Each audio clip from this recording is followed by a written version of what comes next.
The Ashes is well and truly alive. England won the third test at Headingley, giving us a bit of competition, making it 2-1 in the best of five. But tension has been taken to new heights, and one moment, you know the moment, has divided two nations. The Johnny Ben Stokes stumping incident has been the talking point of this rivalry for going on 2 weeks now, and some people are still whinging about it.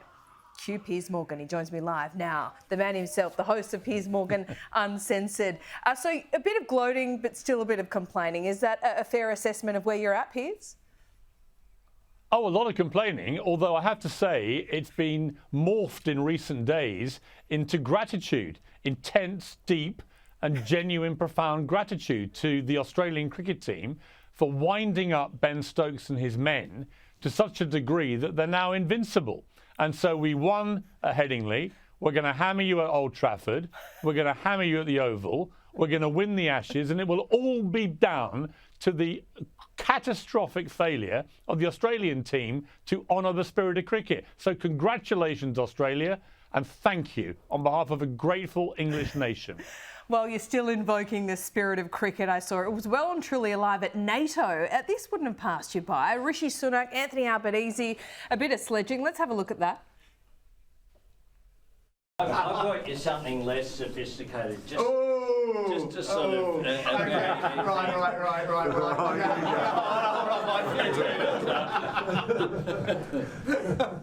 was going to be really provocative. I'm sorry I didn't bring my sandpaper with me. There's a crease.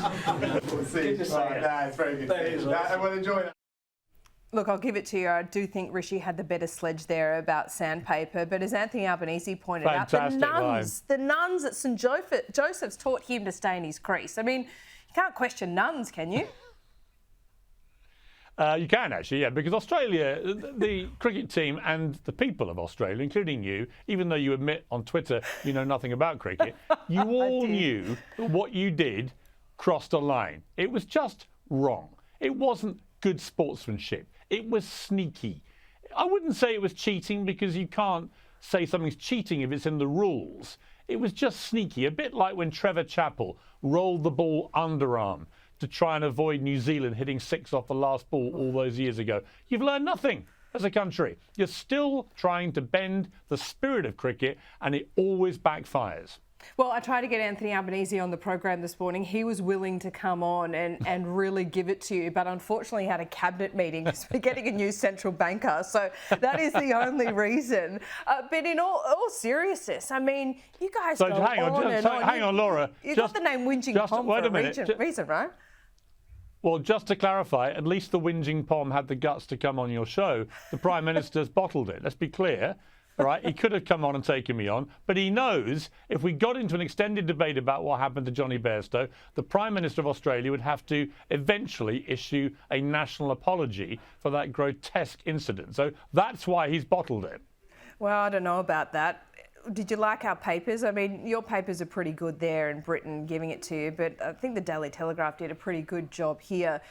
There's Piers with the dummy in his mouth. Did that upset you? I made a very sweet little baby. Very sweet little baby. But let me tell you, it won't be me spitting my dummy out at the Oval, trust me.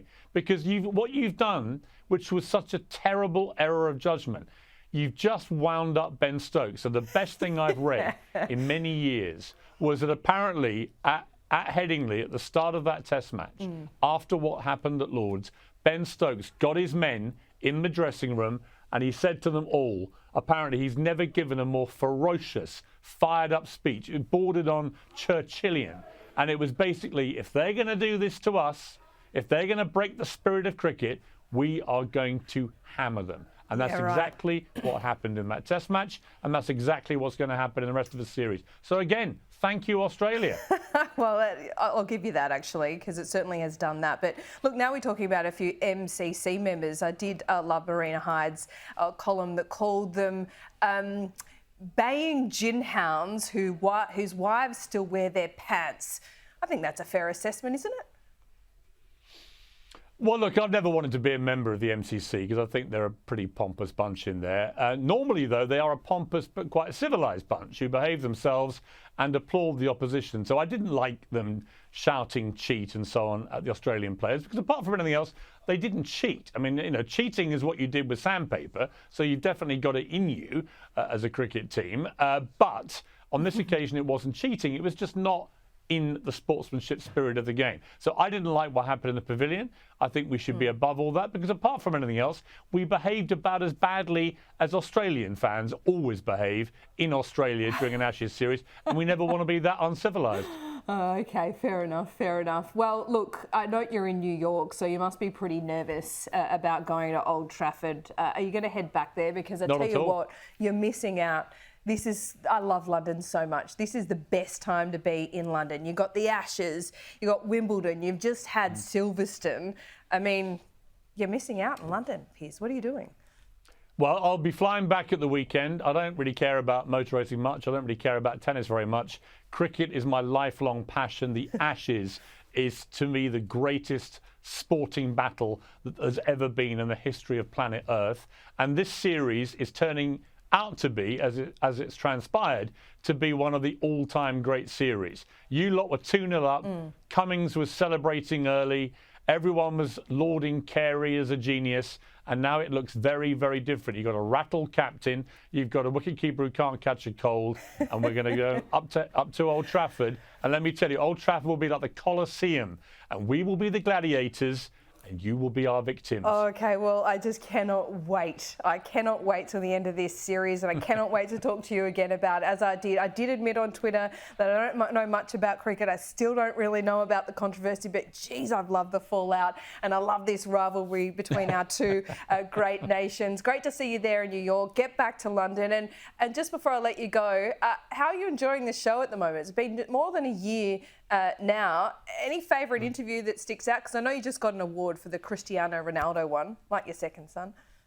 Yeah, I mean, that would be my favourite. I mean, I'm loving it. I think the name Uncensored, I think, has been its trademark, really. I think people love to come on. We had Roseanne Barr this week making big news over here for an outrageously uncensored interview. Donald Trump was a very uncensored interview, obviously. I went to Ukraine, interviewed the Zelenskys, very different kind of interview.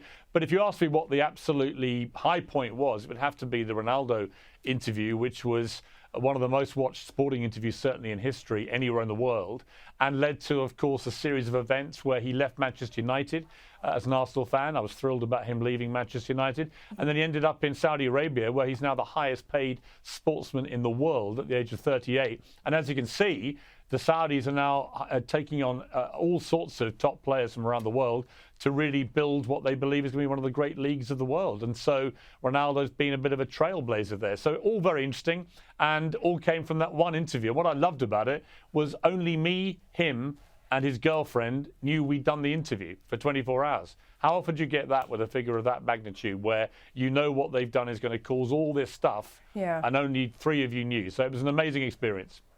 Wonderful. Piers, great to see you. You may be allowed back into Australia. I don't know. I'll speak to Anthony Albanese about it and we'll see what happens. You all love me, really. You love me, really. And your Prime Minister particularly loves me. We got on very, very well in London when I interviewed him. I like him very much. I think he has a good sense of humour, and I think he sees in me the kind of spirit of cricket which he doesn't see in his cricket team. We'll ask him about that. Piers, thanks so much. We'll speak soon. Take care.